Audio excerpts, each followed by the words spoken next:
podcast. Thanks for having us. Yeah, Appreciate of course. I mean, do you guys want to just kind of introduce yourself and who you guys are? I mean, you guys aren't necessarily new, but you might be new to a lot of our listeners. Absolutely. I'm a N Vead. I sing, write songs, play guitar. I'm Logan Fox, and I'm the other lead singer. Play lead, stuff like that. It's a pretty self-explanatory where the band name comes from. Yep. Then. Was there any argument about whose name got to go first? So we started as a duo, doing like me and him. So me and him played in another band, like a cover band, where we both just played guitar, and there's like another singer. So me and him started kind of writing just doing our own thing, and we went out playing like open mics and acoustic gigs and stuff like that. So Fox and Vead technically started like with me and him before we brought the other two guys in. So they couldn't really. Vead and Fox didn't sound very weird. They sounded pretty weird. So we were just like Fox and Vead rolls off the tongue a little better. So one of those things. Well, it's a pleasure to get to talk to you all. Likewise. And I have to point out you've got the Dexter and the Moon Rocks shirt on. I do. And we just talked to them a couple of weeks ago. Yeah, a couple weeks ago. Talk with Fox. Yes. Yeah, we sure Which, did. Fox and Fox. Yeah. A couple of Foxes in the studio recently. And I can't help but think, and you guys can correct me if I'm wrong, but it does seem like you guys are kind of on the same wavelength. Those are they're our homies for sure. They're having a crazy year, a generational run right now. Yes. For real. Yeah. And we played some shows with them. I think we met them last year. We played some shows, and they were already doing good last year, but this year has kind of just kicked it into like a whole nother gear. Mm-hmm. But yeah, those are the boys. We just the last show we played with them in Springfield, Illinois. And we sat out and played. There was a basketball hoop outside the venue, and we stayed out there till like 3 a.m, drinking, ripping cigs, and playing basketball all night. Basketball. Sounds about right. It was fun. Now, how would you guys label your guys' music genre-wise? I don't know. I have no idea. This album we just put out is like 5 different genres. Yes. So it's kind of, I guess like the biggest one is like alternative. Alternative, I guess. Alternative rock, definitely blues. We have a lot of like blues elements, which in a big part is because of him, just because of how bluesy he is. But like we both love blues, and like we like to call it crunge, country grunge. Okay. We called it that for a while, but it really is just like we love so many different types of music, and the fact that we have 4 people that are all like playing on every record, like it kind of just brings that different vibe like from everybody. Everybody's personality gets to come through. Because he's definitely more like, he was on the blues vibe for sure. I've always been like on like the country type of vibe and like alternative rock, and our drummer Ashton, I don't know if you got were you guys able to catch the show? I was. The album show? I have him signed on that. All right, well then you saw how crazy he is whenever we play. So he's like punk rock, like just like a punk drummer, and then Landon, our bass player, is just like hard rock, like all that type of stuff. So it kind of just like meshes up together. Yeah. So we don't really have a good answer for that question. Yeah, fair. That's kind of why I asked it, because it's like I don't know how to describe it. If you guys can't figure it out, I can't. You said crunge, and I feel like that's easier to say than the other thing I saw, which was grunge. Yeah. I don't know where that came from. Yeah, it sounds like a bad I would word. rather say crunge. Yeah, Crunge grunge is sounds dangerous. Yeah. But I was able to catch your guys' album release show, and that kind of, I feel like that kind of sold me on you guys, because I got to listen to the new album top to bottom, and like I truly believe there are no skips on it. Hey, so loved it. It was a great time, and it's not every day you see people moshing at a show I go to. Is that the first mosh pit at Odie's? That's what I want to know. I'm like, has that happened before? I can't imagine because it has, if we were the first ones to do that, that is lit. They better like put a plaque on the wall for us. It was a fun night. How was it for you guys? Oh, it was amazing, dude. It was amazing. I feel like all the stars aligned like for that night for us, just like especially with all the people we had pop out, like with Gavin and with Co, with Pecos and Dylan Wheeler, and our buddies that opened up for us, Owen and the Smokes and Rob Langdon. Like it just worked out great. Like literally, I don't think it could have went any better. So I mean, it was great, honestly. How did those on-stage appearances from some other artists come to be? Were those like you put out a, hey, would you mind coming and helping us out with this? Or was that something that they were interested in doing and maybe even approached you all about it? We had an idea of like, it would be cool if we can get all the friends we've made over the years to like just show up and have a good time. So we're like, yo, we're gonna do this. If you want to come, cool. If you don't, like, it's cool too. A lot of them were like, yeah, I'll be there. And they just happened to be in town. A lot of them. Yeah. We toured with Gavin last year, so we were on like a month-long, a little over a month-long tour with him. So kind of just, we built that connection and stuff, and we love Gavin. And with Co, we just signed with Floating Leaf not that long ago, so that's kind of where that came in. Yeah. And the first tour we ever did 2 years ago was opening for Pecos and the Rooftops, so that was dope. And Dylan, we've kind of just recently linked up with him because he's doing like the 80 acres like rock thing, so maybe some potential there for us to work together. I'm not sure yet, but that would be sick. And speaking of working together, I just have to ask, like, you already kind of touched on it a little bit, but I think most people would assume when a band comes together, it's like 3 or 4 like-minded people who like the same type of music.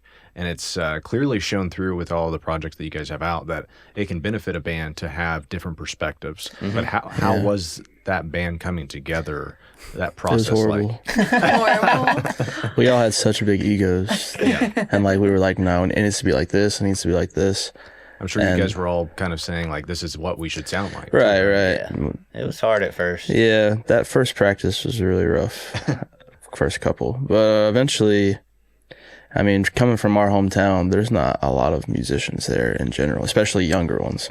So we were like, we're all like too talented, like for our age, to try and separate and do something else. We were like, we need to try and make this work. And over the years, we've, mixed our sound into one sound, and I think we're slowly but surely getting there. It's probably a reason why you get so many different sounds on an album, which I'm like, I don't know. I mean, I'm sure at some point for like certain people listening, like they expect to hear this and then they hear something like this, but like we're just having fun. So like if somebody hears like something that's not their vibe, there's going to be something on the album that is for somebody.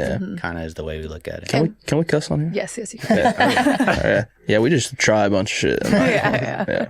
And what year was it that you guys had your first practice? And so how long did it take to get to this point of releasing this album? 2022. And that's very fast.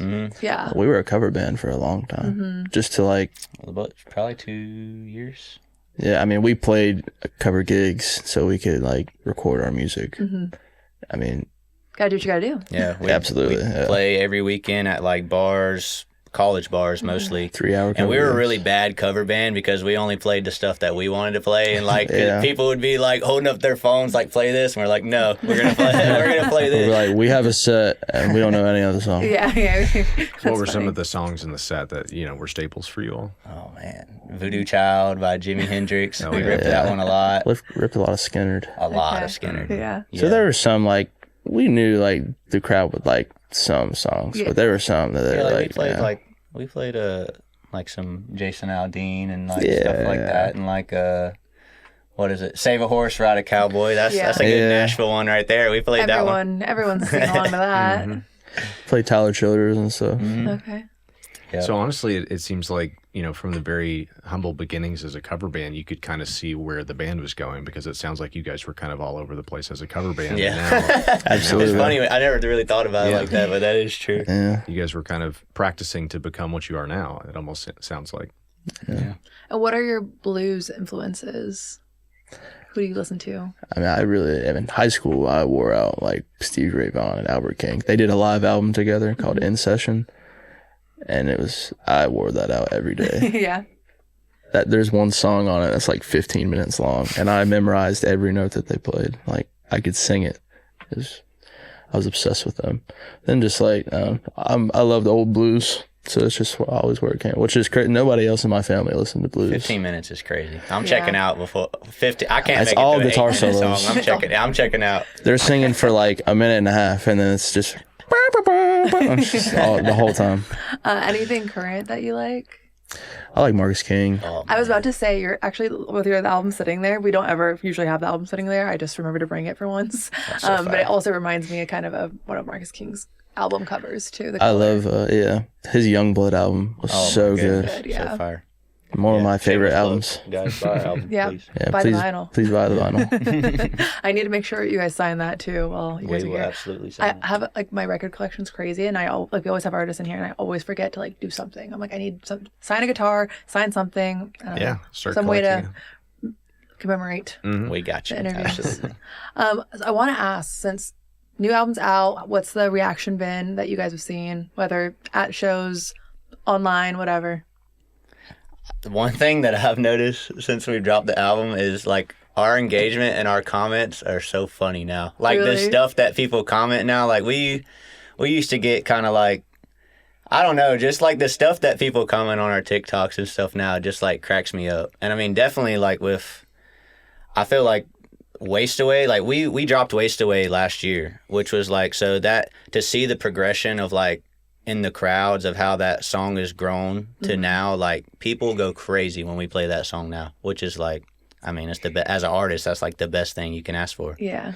Yeah. Anytime we ask, like, what's your favorite song on the album, there's never like a majority. And like, there's like, 3 or 4 songs that people will say, but like everyone has a It's all different over answer. the place. Yeah, it's all over the place, which is That's dope for us. that's what we expected. We were like, there's so many different kinds of music on here that like, there's not going to be a general favorite. What is your guys' personal favorite?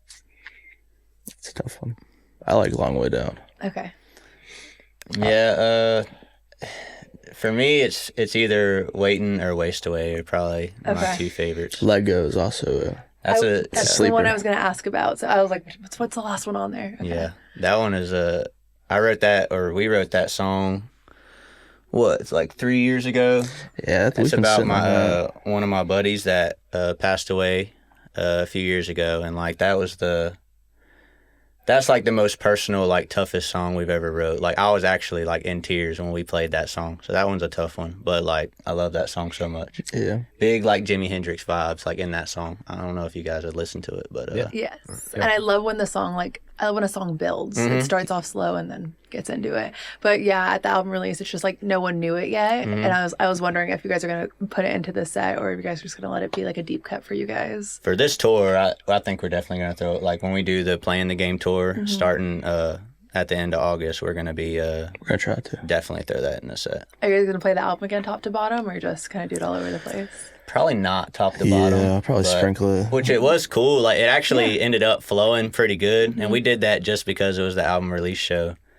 But it's hard for us not to play like Waste Away and Yeah, Waiting yeah. and stuff like that at the end of the set. For sure. So I'd like to know the percentage of fans that would love to sit down or stand up at a concert and hear the newest album front to back, because I'm a big fan of that, and I've been to I think 2 or 3 different shows where the artist will literally just say like, hey, I'm playing this album from front to back. Yeah. And I feel like it's always a really cool listening experience because is. I'm the type of person that likes to put on a record and listen to it all the way through. So there are probably some you're people that far would, and few between. yeah, there are a lot of people that would probably rather just hear some of the bigger hits. But Mm-hmm. but I mean, you just said a second ago that it was really cool to see how it was. flowed live, and you guys are really good live. I haven't been able to see you live, but I saw the videos that Shelby was able to Appreciate get it, from man. the album release concert, and it looked like you guys put on a hell of a show. Dude, it was fun. Like we playing live is like that's like always been like our thing, and that's like we always knew like whenever we would go and we would open for people and we would know like they don't know who we are, we're like we got to win them tonight. Like we got to win them tonight, because obviously like you go and open for 2,000 people that have no idea who you are, like people are like, they're not dumb. Like they know what they're seeing like on stage, and like you can't fake it. Like they either like it or they don't like it. So we were like, we're a brick by brick band. Like we've never been like an overnight band, and I don't think that we're ever going to be that way. And that's perfectly fine. Like that's not a problem. So we always are just like, our live show is like, that's what's going to It's always been our get number people one. to come back and see us when we come back in town and try to headline the smaller room next door. So that's kind of always been our thing, and it's just fun. I mean, it's just I'm sure. it's so fun. Yeah. And I saw you guys open, I think for Gavin too, when you played the Pinnacle. Mm-hmm. Yeah, that was a couple. Was that last year or the year before that? That was last year. Okay, That was yeah. last May 15th. That was a crazy one too. That was Big room, a lot of energy.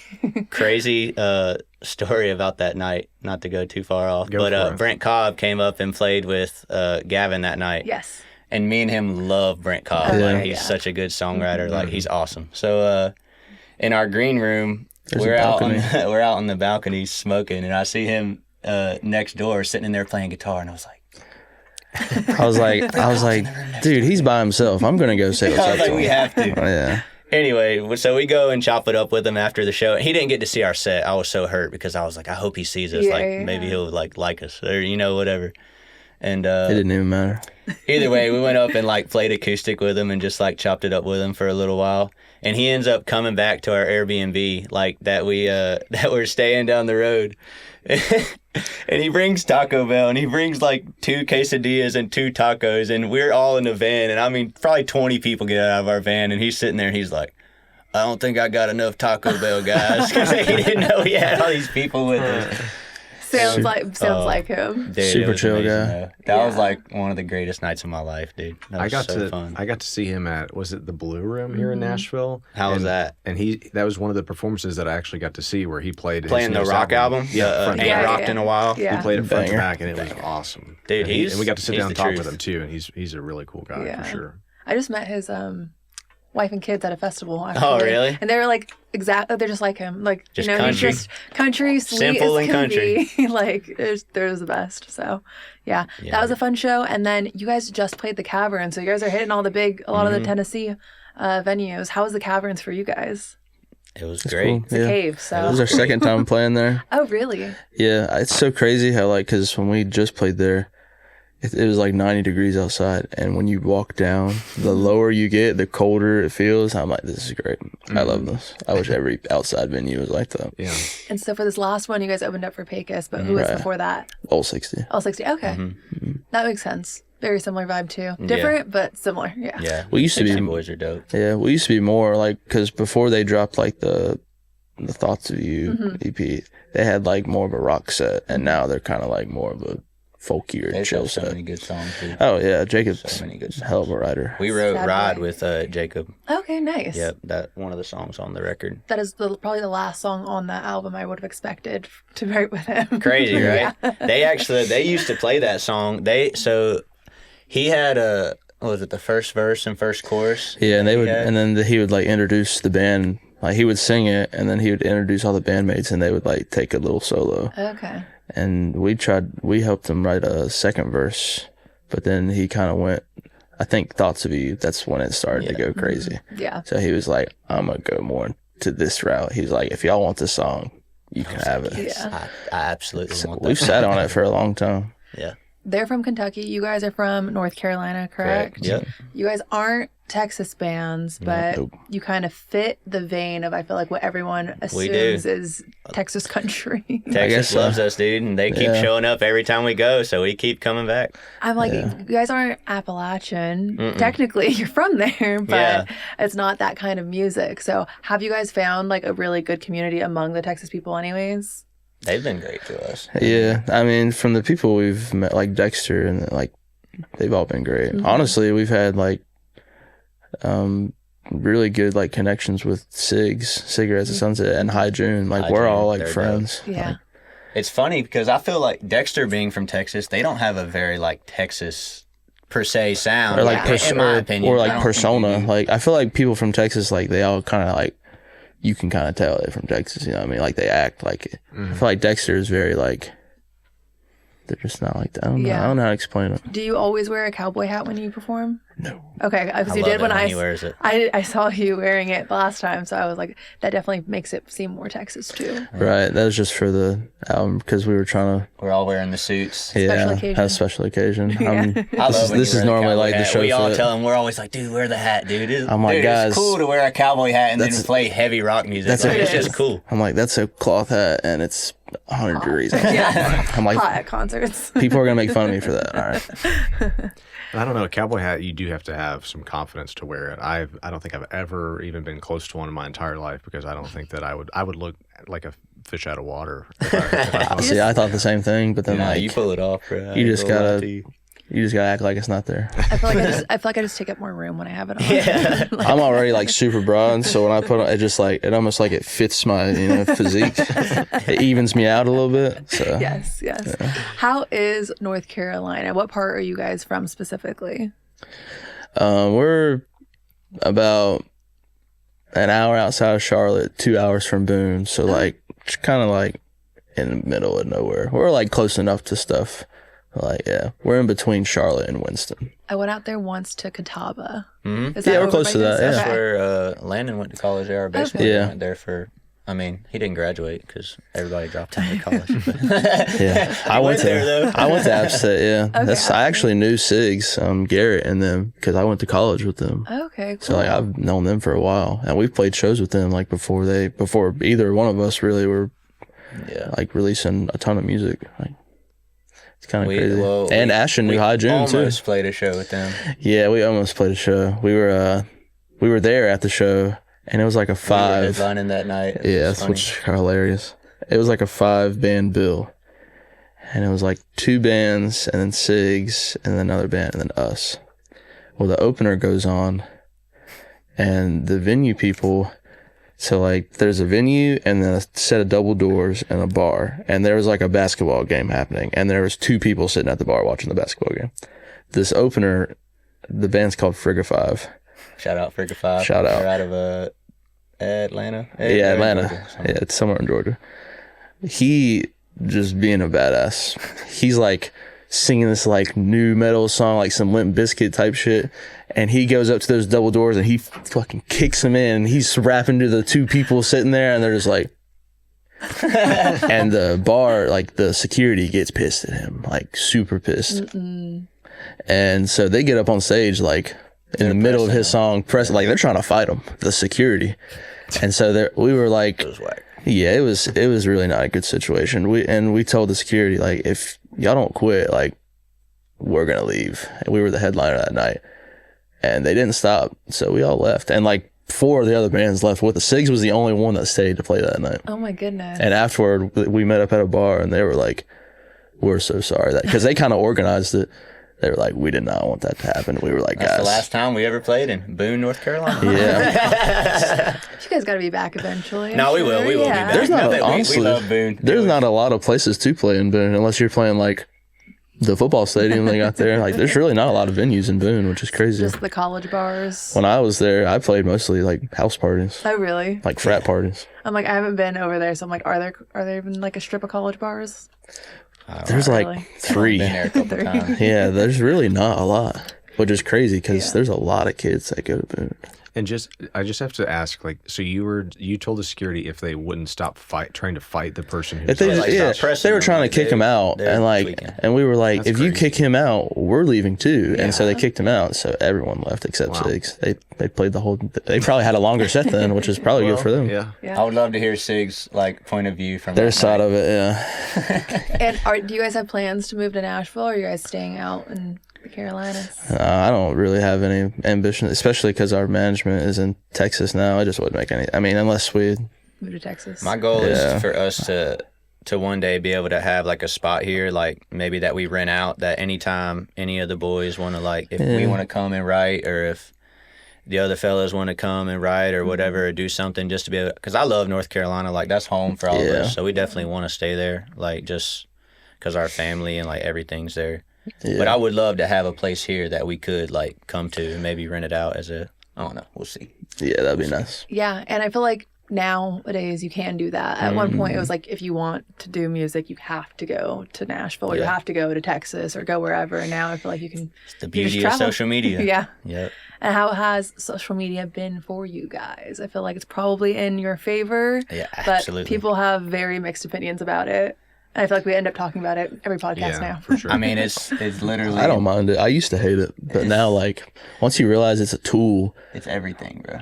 yeah, if you're not utilizing social media and every bit about it and learning how to use it, you are wasting the biggest potential you have to, because gone are the days where you're playing an open mic in a bar and some big label executive is there or somebody and they're like, I'm gonna pick you He's up. like, I'm gonna sign you the shittiest They don't, deal you ever heard of. labels don't do artist development anymore. They expect you to have a following already. So it's like, if you're not using social, even just setting up your iPhone and playing in front of it, like, Yeah. you're wasting your time. Fox from Dexter and the Minrock sat right there and said that it's the bare minimum just to play music. Like, you have to be doing other things. Your music has to be good, and you really have to focus on social media. Like, if your music isn't good, like, you got to work on that first. There's a very, like, it's an anomaly to be like the band that doesn't post on social media and their music blows up. And like, it does happen. Like, you can't say it doesn't happen. And like, Trio, like, but they're just but that's like a once in a blue moon. Phenomenal. Oh yes, they're great live. Yeah. And bro, they came in at the perfect time. Like the people were yearning for that type of music, and they came in with it right at the right time, and it worked out. And I mean, props to them, bro. Absolutely. Them, like the way we look at it too, like with Trio doing everything that they've done, and Dexter, like all that does is help everybody else around us. Like our genre, like the crunge, whatever you want to call it, like all it does is help us. Yeah, it's like when the Dexter song "Freaking Out" started going crazy. It's like all the bands that like they have been literally all the ones that have opened for them, us, High June, and Sigs. Our numbers like. At least doubled. Yeah. I saw a guy, I think, I want to credit him correctly, I think it's like Pawns and Kings, and he called it like the Nirvana moment. I saw that too. Exactly. I agree, yeah.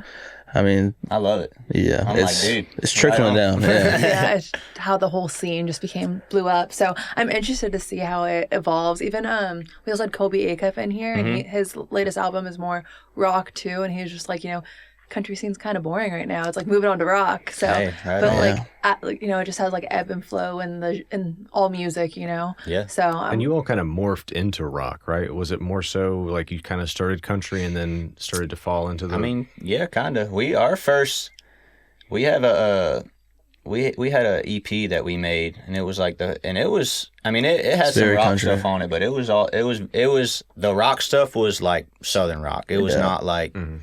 Like grunge sounding. It was more like straight like Southern rock, and we had some very country stuff on there, but we've kind of just, our sound has just evolved like into that as we've just grown as like people and musicians. And like the more, I don't know if you feel this way, I think it is like for a lot of artists, like the more you're around the same type of music all the time and you're listening to this type of stuff, especially like playing on the road, like you want to listen to different stuff because you don't want to listen to what you're always around. Yeah, so, we went from listening to like the Willie and Waylon album and like rap to now we listen to like straight alternative pretty much. Like Will and stuff, like indie stuff. Yes. Which I think has had some of a impact on some of the songs. I would say a huge effect on songs. It's just like, it's cool. I mean, there's just I don't know, music is just in a dope place right now. I feel like, I think it's in a super cool place. So we're happy to be like coming up right now and like, making our way and trying to just make something happen. So it's been cool. And who are some of those alternative bands that you guys are really, really digging right now? I mean, what's Sweet Phil, what's Olivia, what's her last name? I want your things in my Julia Wolf. I don't know why I said Olivia. Julia Wolf is crazy good. I mean, they're so like, even like Basement, like that band, I feel like a lot of those bands have came back like crazy.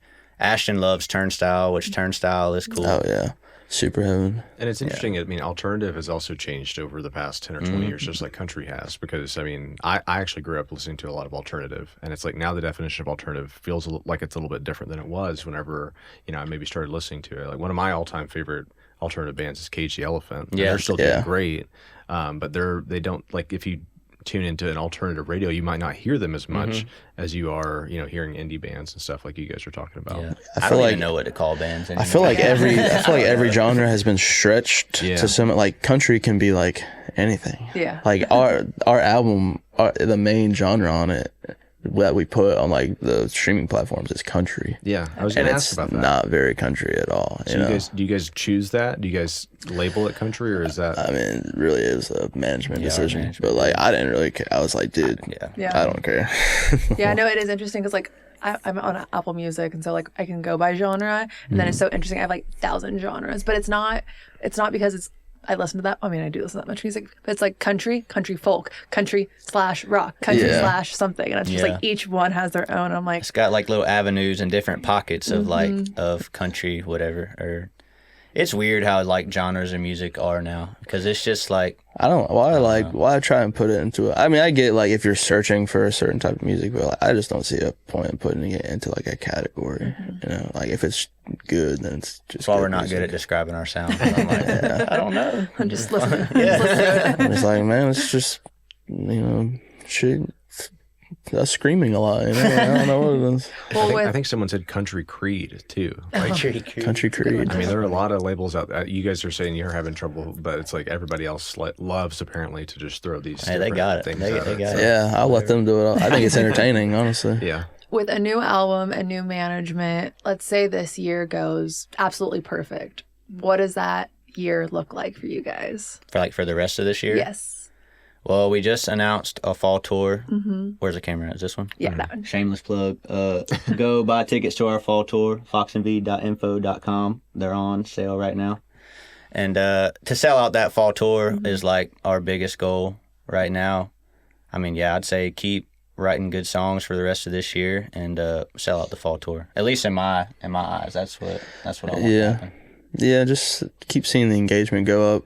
Every Instagram has analytics, and we always really that's what we pay attention to the most is like those Instagram analytics, because TikTok is so you never know, and Spotify monthlies they vary up and down, and just seeing those analytics of the engagement keep going up. And obviously I feel like, in my opinion, Instagram engagement and ticket sales, they correlate so hard, for at least in my opinion. Interesting. Yeah. For someone who I don't really use Spotify as often, but do those monthly listeners update first of the month, or is it every day? Is every week? Every day, randomly every day. Yeah, it's so weird. I don't know what is a monthly listener. I don't even know how it even counts as. I guess from what I understand, it's how many new people listen to at least, because you have to listen to 30 seconds of a song for it to count as one stream on Spotify. So as far as I know, it's how many people listen to at least one of your songs within a month. That's right. Why when we dropped, we were at 130,000 monthly listeners before we dropped Waiting, the first single, or technically the third single, but the first single this year from the album. Mm-hmm.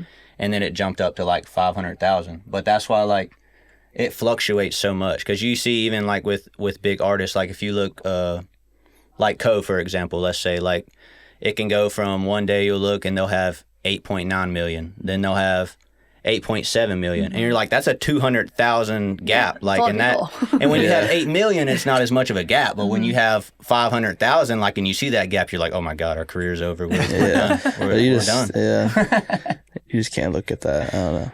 It used to bother me a lot, but now it's just the ticket sales is ticket sales all who shows up to see you in a show. That's really your worth as a band. If I can fill a room full of people and they know at least one song, I'm pretty happy with that. So we'll plug it again. Go see the live show. I can attest. Mm-hmm. Listen to her. Yeah. Album top to bottom, no skips, and go see a live show. Sorry, I lost my train of thought. Well, I was gonna. I'll step in, Shelby, and say I think it's really interesting. That you guys have just kind of leaned into all of the different perspectives of your band. And we've already touched on a little bit how you feel that's benefited you, but I also think that helps build a fan base, because someone could listen to one of your songs and be well, I don't know if I like this one as much, but then another one pulls them in. Yeah. So that's got to also be cool. I don't know how that works into the algorithm and monthly listeners and stuff, but it's I know as a music fan myself, I can go through periods of this time of the year I want to listen to this type of music. Absolutely. And you guys are basically putting all kinds of different types of music that people can listen to all throughout the year, and you're one group. So I don't know if that's intentional, but it's working, it feels like. I mean, I feel I don't know if it's intentional, but it's definitely we do the same thing. It's there's phases throughout the year of sometimes I want to listen to some heavy stuff, and it's sometimes I want to just chill out and listen to some John Mayer. Yeah, and it's crazy. On Spotify, on the analytics, you can see each listener. There's a stat for how many songs they'll listen to, and it's crazy to see people who first find us. The stat says on average they'll listen to 6 more songs. So they'll find one, and then they'll just. So I guess they just keep finding the niche, because we have a couple songs in every genre that like we put out. So I guess that's pretty cool. Well, I was surprised to see that. And I feel like I'm not an artist in any way, shape, or form, but I feel like I would also kind of get caught up in all of those numbers that you can look at and have access to as a band. So that is interesting. So people will find your music and listen to at least 6 more. Yeah, on average, yeah. That's pretty cool. Yeah, I mean, that's gotta be nice to know, like, your music is connecting in a way where people are like, I have to listen to more of this. Yeah, either that or they're like, this is really bad. Let's see if the rest of it Let's see if it gets any better. see if it gets any better. My question came back because we were talking about the live show.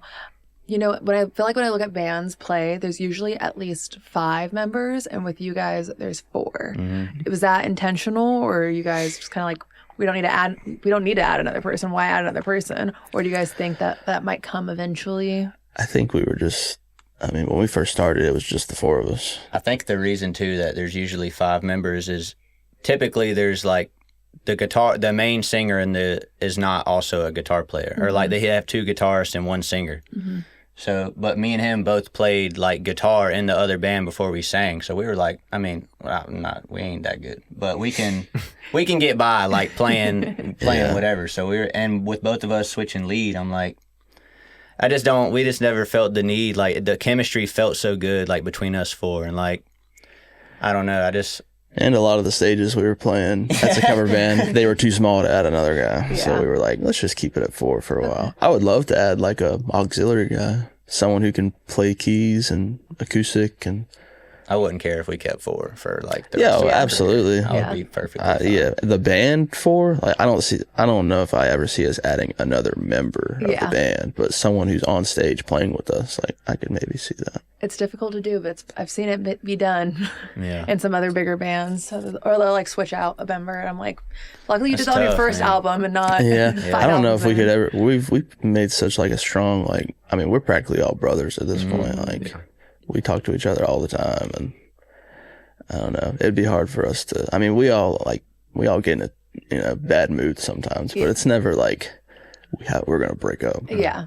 That's never happened. I don't mean to be a nerd here, but I feel like it's also like the ship of Theseus, where it's like, if you take a board out and replace it with one at one point, like what is the ship itself? Mm-hmm. So I feel like you guys have definitely kind of, like we've touched on a lot in this episode, like the different perspectives and personalities that you all 4 bring to the band are very much beneficial to what you guys are doing. So then I feel like, you know, it's a formula right now that's working. Why would you try to throw in another person? Yeah. Or obviously you don't want to take anybody away. So it's interesting.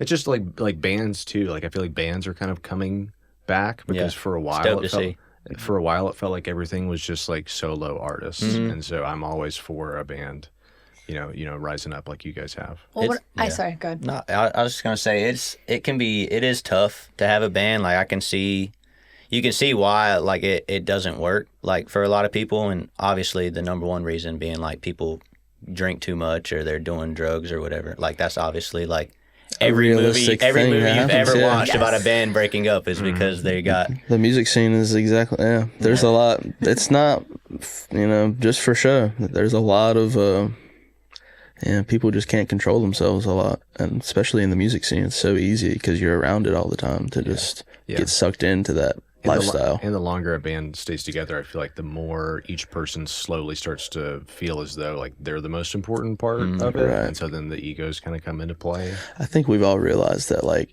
if we've all thought about this a lot, and we talk about it a lot too, like if you were to take either one of us out, it would never be the same, or like we would lose something that we would never get back. Like that's where like I think our faith comes in like a lot, because God will humble you. Like he will humble you very, like anytime you start to think like, nah, like like Fox and Vead, like nah, bro, nah, Vead and Fox, come on, man. Yeah, no, it's just like, and that's an important thing for us that we've kind of like, that's helped us grow, I think, and I have to say it's like played a part in us like being more successful as a band, is just like giving glory to God and just remembering that like all this could go away tomorrow. So like you don't take it for granted. And it's like he gave us a talent, like, and I feel like he wanted us to use that talent to not only like make people happy, but also like just spread the word of like. Well, I'm sure. I mean, I'm not sure, but I am curious. Like, have you guys also had faith conversations where it's like, what are the odds that we all kind of came? Absolutely. Yeah, it's not by coincidence. Oh, dude. no. And we're definitely too dumb to ever have orchestrated it. Yeah. It ain't us. It's crazy how like all of us lived like within an hour of each other, and like I've only knew Landon. I knew him from high school. Everyone else 20 minutes away from each never other. met. Our whole lives growing up, I never knew. We've him. probably been in the same restaurants as kids before and never Wow. seen each other. We've had those conversations weird, a lot. You know, talking to a lot of bands and artists, and even just talking to friends and family, like how that happens so often is like you're so close to somebody for so long, you never meet them, and then it's like the moment that you had to have met them for this to work is when you did. 100%. God's timing. Yeah. God's it's timing crazy. for sure. I am also curious, do you guys consider yourselves a duo or a band? Because not that it really matters, but like I'm just trying to think like Muscadine Bloodline, technically a duo. Yeah, duo for sure. Brooks and Dunn, okay. But you guys still, I mean, obviously feel half like your we're a band. band. Oh, I was talking about Muscadine. Oh, yeah, no, Muscadine is definitely a duo. No, we're a band. Okay. We just couldn't come up with a better band name, so we just stuck with Fox. We had talked about, but like we were like, what would we change the band name to if we did? And we had some terrible names. We were like, dude, Fox and Vead, like it's weird enough. It's weird, and like anytime like you're trying to tell somebody, they're like, "What's your band?" You're like Fox and Vead, and they're like, "What? Like, what is that? What is that?" Fox and beans. That's a weird dish. We had at one of the cover gigs we played, they put on the poster Fox and Bees. We've had, I mean, my last name. I'm like, dude, they've messed it up any way you possibly think about messing it up. If you look up Fox Inn, like on Google, and just type in the Fox Inn, one of the top searches is like Bead, BEAD, and Beans. Dude, hilarious. Hilarious. And what were some of those other band names that do you guys remember any of them? I remember one was The Outlets, and that's a horrible band name. The Outlets. The Outlets. Hey, any band name is good once you're a poppin' band. Absolutely. I stand by that. Yeah. There's some terrible band names, but if you put out bangers, then it's a pretty good band Well, name. imagine being in the room whenever someone suggested Hootie and the Blowfish. Yeah. Right. Very true. I'm sure there were some weird looks there, but now obviously that's one of the most well-known And names. there's some cool names like that. Even if like I didn't know them, I would be like, "That's a cool band." Like I think Def Leppard is an awesome band. Right? Yeah. And like I thought Dexter's. I think their band name was cool because like I used to smoke a lot of weed. So. And it's funny that no one is named Dexter in the band. Yeah. The lead singer is James. I was like, where's Dexter at, Yeah, dude? He's like, I'm James. I'm like, Yeah. All right. I know you guys said that the whole band is like brothers, but how does your family's reaction been to your guys' success? You know, being from North Carolina, is it kind of like you guys are like aliens or like not used to it? All of our parents are the most supportive people like ever. Fox and Vead merch, all like Oh yeah, crazy. They supported it from. I mean, obviously, you know, when your kid drops out of college and they're like, "I'm gonna go start a band," they're like, "Are you stupid?" Yeah. But then like the more they see it, like even from the cover band gigs, they were like, seen how hard we've worked. Yeah, they're like they got something going on, and they're not just messing around and getting drunk and smoking weed all the time. That, I mean, trying to work hard. It's kind of crazy. The more sober we got, the more successful we got. It's almost like you're not supposed to do that, But I swear, like every other artist that comes in here is sober, just because they've been in the industry so long. Or yeah, I mean, hangovers suck. Yeah, I'm only 23, and I feel like I've had like. We watched that Conor McGregor fight the other night at Coe's Riot Room. Fight, if you can call it that. Yeah, and the fight was so bad, like we were like, you know what? Let's drink a couple beers. Those couple beers ruined us the next day. And we had to play in the stockyards in Fort Worth the next day, and it was so Blazing, hot. Yeah, dude, we were dying. We were dying. You were just sweating the hangover. It was so out. hot outside that my shoes were burning. And like I was like, bro, this is different type of heat. And we were supposed to like take a tour of Billy Bob's, and like the manager came out and showed us around, and we were like, this is really cool, but I could throw up right now. You're like, let's go see the bathrooms. Yeah, I was like, this is awesome. Let me throw up. Well, going back to, you're talking about dropping out of college and stuff, and I think that's been mentioned a couple of times. What was the moment where everybody was all in? Like, what was it that you all saw, or was there any sort of result, or was it more of a faith-based step that you guys were like, we got to go for this right now? I mean, we all dropped out at different times. Okay. I finished my first year, and honestly, it wasn't even because of the band. like, I think me and Christian had just been starting to write songs when I decided to drop out of college. I didn't get accepted into my college's App State's music program for the second year in a row. And so I was going to have to go to college for 6 years. And I was like, I'm not doing that. Mm-hmm. And I had already, like, to be honest, I started a band in college with like 2 other guys. And I was already like failing classes. So I was like, I'm just not going to do this anymore.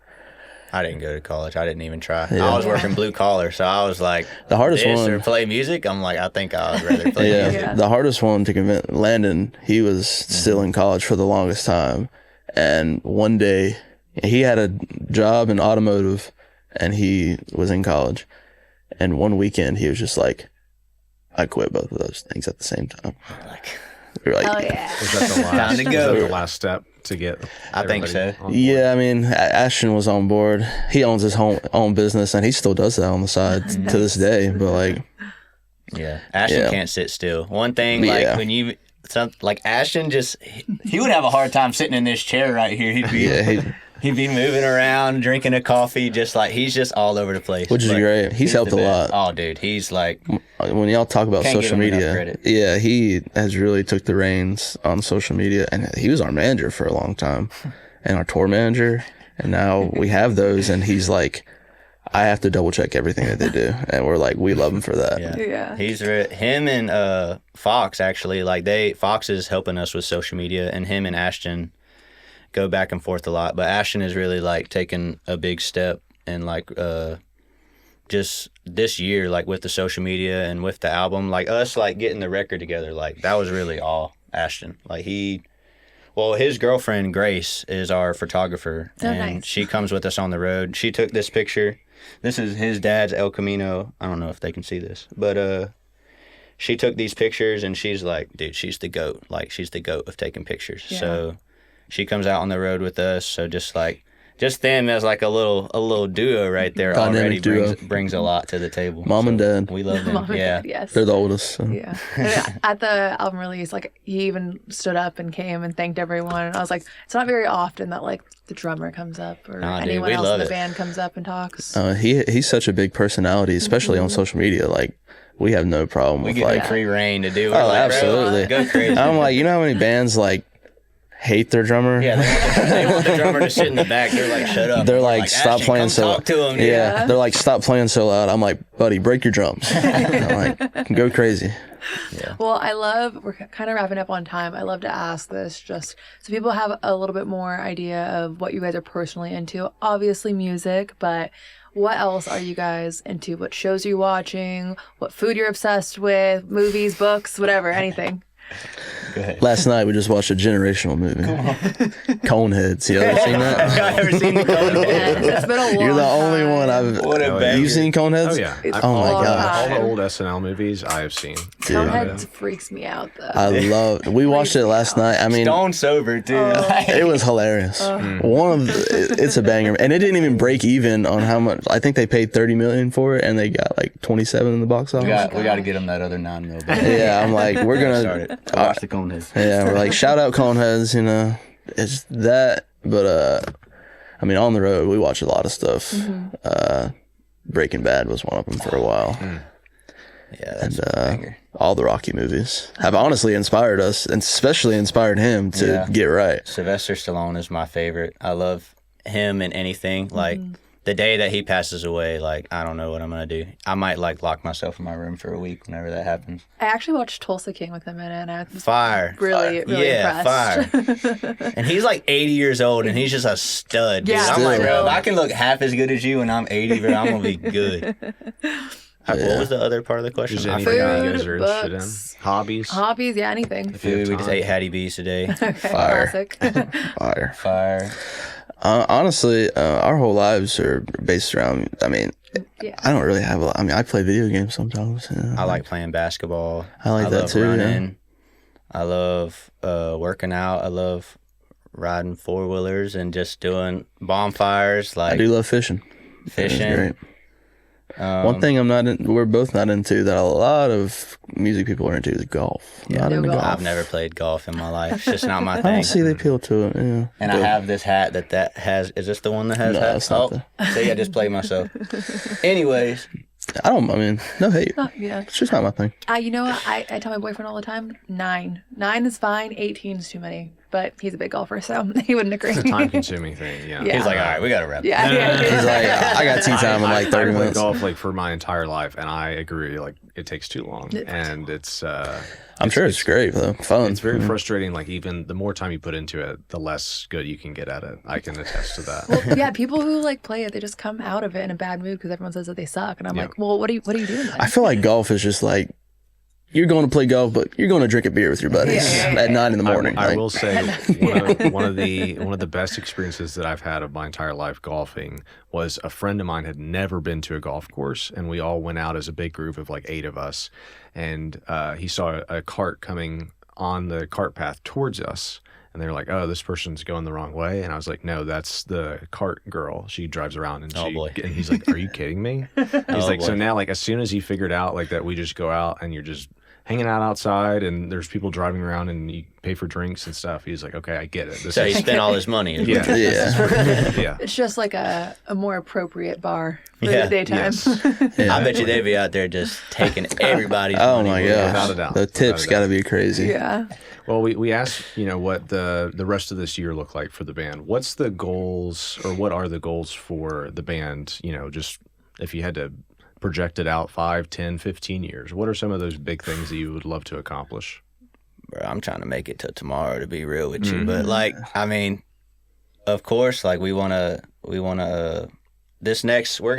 put out whatever this next album is. Like it's gonna be a while before we get there. So like, I wouldn't expect an album from us probably for another couple years, because like we've always talked about our next album, like the 4th one, has got to be like the most fire thing that has ever existed. So like it's gonna be a minute before people get another album from us. But I think just all of us I think the end goal is to just sell out shows and just live comfortably, playing music. I think that's anybody's goal in the music industry, is just like to be doing well enough to where like you don't gotta worry about rent, Yeah. It's hard for us to like necessarily like set a goal to be like in 10 years I want to be doing this, because like you just don't know what I know if we work hard, trust God, and just keep grinding, like I'm like we're gonna get to wherever it is we're supposed to be. So that's just kind of how I look at it.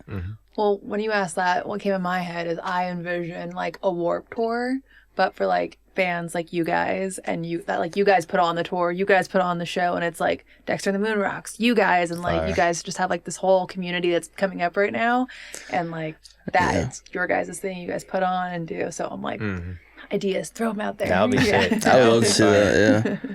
Or just Similar music. Yeah, there's so many good bands coming out of North Carolina too. I would love to do like a North Carolina, like I would love for us and High June and Six to go on like a 3-band bill. Yeah, or like make a festival out of it or that something. Would be sick. Well, I think of like Rock the Country and how they go to like different cities. It's like a similar thing, except like you don't have to mix up the bands every time. Which you guys already played at Rock the Country, or playing the Rock? We're playing one at the end of this month. I think it's August 29th. Ocala, Florida. Yep.